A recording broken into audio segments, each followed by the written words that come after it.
अस्सलाम वालेकुम, आप देख रहे हैं एबीएन न्यूज। मैं हूं खान। हेडलाइंस आपने जानी। आम खबर दे। इस्तात दहशतगर्दी अदालत के जज ताहिर अब्बास सिप्रा ने रऊफ हसन की जमानत बादत गिरफ्तारी की दरख्वास्त मंजूर कर ली।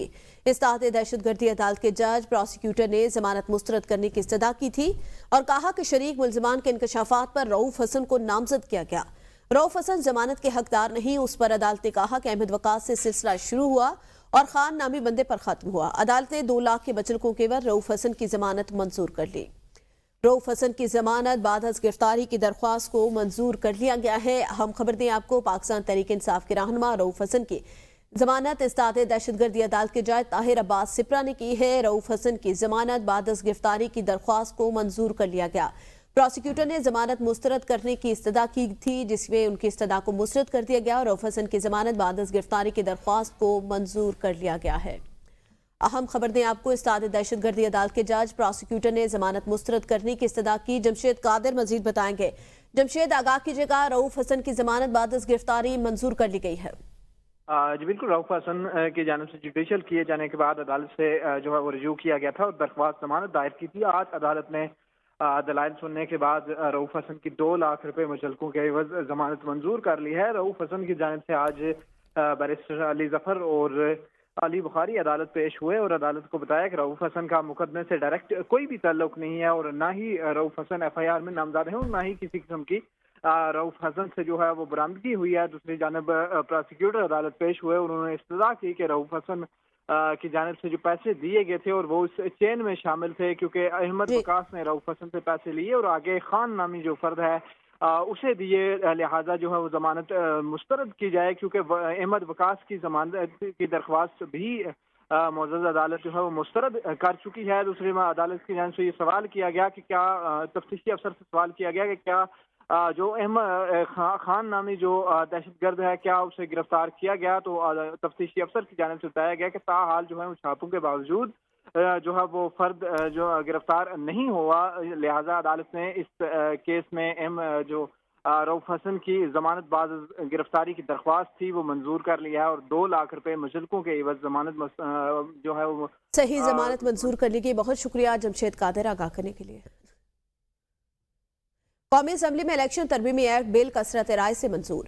अपोजिशन का एहतजाज, नामंजूर के नारे। सुन्नी इत्तेहाद कौंसिल के रुकन सिबगतुल्लाह की तरमीम मुस्तरद। अपोजिशन ने बिल की कॉपियां फाड़कर स्पीकर डाइस पर फेंक दी। रुकन असम्बली अली मोहम्मद खान ने कहा बिल सियासी मकसद के लिए लाया गया। कहा आप कैसे सुप्रीम कोर्ट के फैसले के बाद हमें हक से महरूम कर सकते हैं। इलेक्शन वाले लोग वोट डालने गए तो बैलेट पेपर पर बल्ले का निशान नहीं था। इलेक्शन कमीशन के बिल के माजी से इतलाक के हक में बात नहीं की। हम इस बिल को मुस्तरद करते हैं। कानून साजी पाकिस्तान के मफाद में होनी चाहिए। हम इस बिल के खिलाफ सुप्रीम कोर्ट भी जाएंगे। वजीर कानून आजम नजीर तारड़ बोले सुन्नी इत्तेहाद कौंसिल की 81 अरकान ने हल्फ दिया कि वो सुन्नी इत्तेहाद कौंसिल के अरकान है। कहा कानून साजी हुकूमत का हक है। ये कानून साजी आइन की रूह के ऐन मुताबिक है। आपको बताएं, कौमी असम्बली के आज के इजलास के अहवाल के बारे में तो अपोजिशन की जानिब से हंगामाराई की गई है। बिल सियासी मकसद के लिए लाया गया। अली मोहम्मद खान जो कि पाकिस्तान तहरीक इंसाफ से हैं, उनकी जानिब से कहा गया कि आप कैसे सुप्रीम कोर्ट के फैसले के बाद हमें हक से महरूम कर सकते हैं। इलेक्शन वाले लोग वोट डालने गए तो बैलेट पेपर पर बल्ले का निशान ही मौजूद नहीं था। हम इलेक्शन में तरमीमी बिल को मुस्तरद करते हैं। ये बिल सियासी मकासद के लिए लाया गया। आपको बताएं, कौमी असम्बली के इजलास का अहवाल जहां पे हुकूमती अरकान और अपोजिशन के दरमियान गर्मा गर्मी हुई और शोर शराबा किया गया। अपोजिशन की जानिब से अली मोहम्मद खान कहते हैं इलेक्शन वाले जो दिन जो है वो लोग वोट डालने के लिए गए तो बैलेट पेपर पर बल्ले का निशान ही नहीं था। हम इस बिल को मुस्तरद करते हैं। बिल सियासी मकासद के लिए लाया गया है। स्पीकर के डाइस का घेराव भी किया गया है इस मौका पर और नामंजूर के नारे अपोजिशन की जानिब से लगाए गए हैं और कॉपियां फाड़ दी गई हैं। स्पीकर के डाइस का घेराव भी किया गया और अली मोहम्मद खान कहते हैं कि सुप्रीम कोर्ट के फैसले के बाद हमें आप कैसे इस हक से महरूम कर सकते हैं। जिस जमात की कोई सीट नहीं वो मखसूस नशिस्तों के अहल नहीं है। आपको बता चले कि आप कैसे सुप्रीम कोर्ट के फैसले के बाद हमें हक से महरूम कर सकते हैं। मतन में कहा गया कि मखसूस नशिस्तों के लिए सियासी जमात को मुकर्रर वक्त में लिस्ट जमा कराना होगी।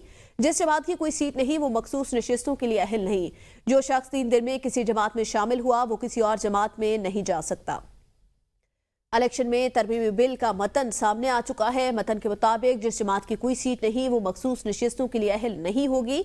जो शख्स 3 दिन में किसी जमात में शामिल हुआ और अगर शामिल ना हुआ तो वो अपनी जमात को तब्दील नहीं कर सकता। जिस जमात की कोई सीट नहीं वो मखसूस सीटों के लिए अहल नहीं। मखसूस नशिस्तों के लिए सियासी जमात को मुकर्रर वक्त में लिस्ट जमा कराना होगी। जिस जमात की कोई सीट नहीं वो मखसूस सीटों के लिए अहल नहीं। जो शख्स 3 दिन में किसी जमात में शामिल हुआ वो किसी और जमात में नहीं जा सकता।